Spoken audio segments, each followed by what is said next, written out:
Waiting can become a lifestyle so quietly that you don't notice when it stops being just for now and turns into your emotional identity.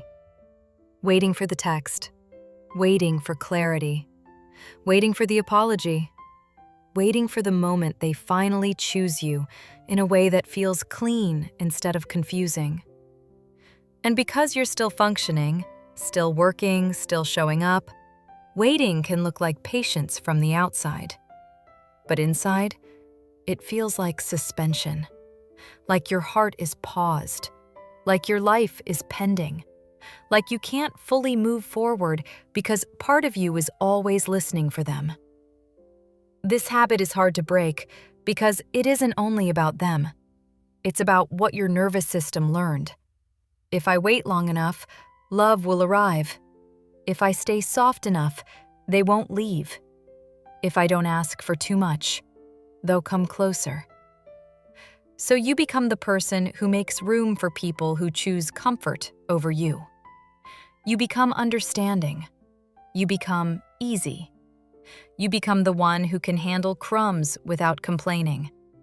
And slowly, without meaning to, you start mistaking self-abandonment for maturity. The truth is simpler and kinder. You didn't wake up one day and decide to live in limbo. You learned waiting in environments where love was inconsistent, where closeness was unpredictable, where wanting more made someone withdraw. Waiting became a strategy. It kept the connection alive. It kept rejection from feeling final. It kept hope breathing. So your system got good at it. But what once felt like protection can become captivity when the pattern doesn't change. Because waiting has a cost. It tethers your attention to someone who isn't showing up. It turns your self-worth into a weather report that rises and falls with their mood. It makes you interpret silence as not yet, instead of what it often is, a choice. When someone repeatedly chooses comfort over you, they are choosing the comfort of not having the hard talk, not being accountable, not risking vulnerability, not having to show up consistently. They choose the comfort of keeping things vague so they can avoid consequences. And the habit of waiting is you participating in that arrangement by giving it endless time. Not because you're weak, but because you're loyal to potential. You keep believing the next version of them will be the one that stays. Hope becomes dangerous when it replaces evidence. Evidence is the pattern, not the sweet moment, not the rare apology, not the warmth that shows up right when you're about to detach. The pattern. How they show up when it's inconvenient. How they respond to your needs. How they repair. How they choose you when they could choose themselves. If the pattern is comfort over you, then waiting isn't love. It's self-neglect disguised as patience. Another reason waiting is so addictive is that it keeps an open loop running in your mind. When there isn't clarity, your brain keeps searching for resolution. It looks for signs, meaning, timelines, reasons. It keeps the file open because a clean ending would hurt too much all at once. So you live in the maybe, because maybe feels gentler than no. But maybe is where people lose years. Maybe is where your life becomes a draft. Maybe is where your nervous system never fully settles. And the subtle tragedy is that you start arranging your future around someone else's indecision. You hesitate to commit to your own happiness because you don't want to close the door on the possibility of them. You pause your life in ways you don't even admit to yourself. This is what healing looks like. You stop interpreting their lack of choosing as a temporary delay and start treating it as information. Information you respect. When you respect it, you stop negotiating with it. You stop extending the deadline in your head. You stop making excuses that keep you in orbit. You stop living by potential and start living by standards. Standards aren't aggression. Standards are the shape of emotional safety. They sound like, I want someone who chooses me clearly. I want someone who doesn't keep me in limbo.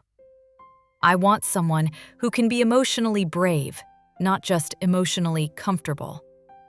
I want someone who can handle intimacy without punishing me with silence. These are not high-maintenance demands. These are basic requirements for stability. And when you hold these standards, you start seeing the habit of waiting differently.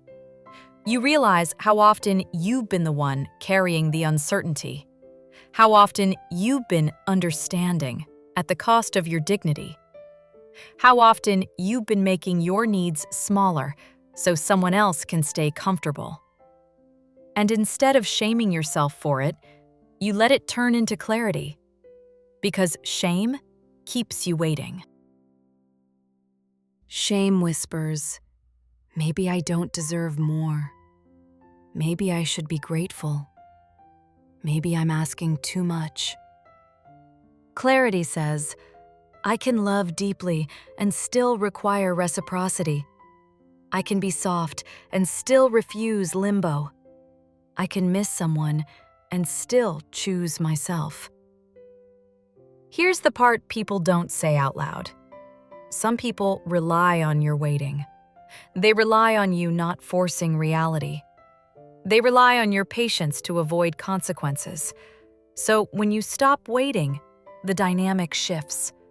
Sometimes they come closer when they feel you detach. Sometimes they don't. But either way, you win, because you're no longer living in suspense. You're no longer living as a maybe. You're living as someone who is chosen by you first. And if you ever catch yourself thinking, what if they finally choose me after I stop waiting? Let the choosing be real. Let it be consistent. Let it be brave. Let it be stable without you having to disappear to be valued. Because real choosing doesn't require anxiety as fuel. Real choosing doesn't show up only when you're leaving. Real choosing is a pattern you can rest in. Healing this habit doesn't mean you won't feel longing. It means longing stops controlling your behavior. It means you stop treating missing someone like a command to pause your life. It means you stop calling uncertainty romance. It means you stop confusing the intensity of waiting with the depth of love. Because waiting can feel intense, but intensity isn't intimacy. Intimacy is safety. Intimacy is consistency.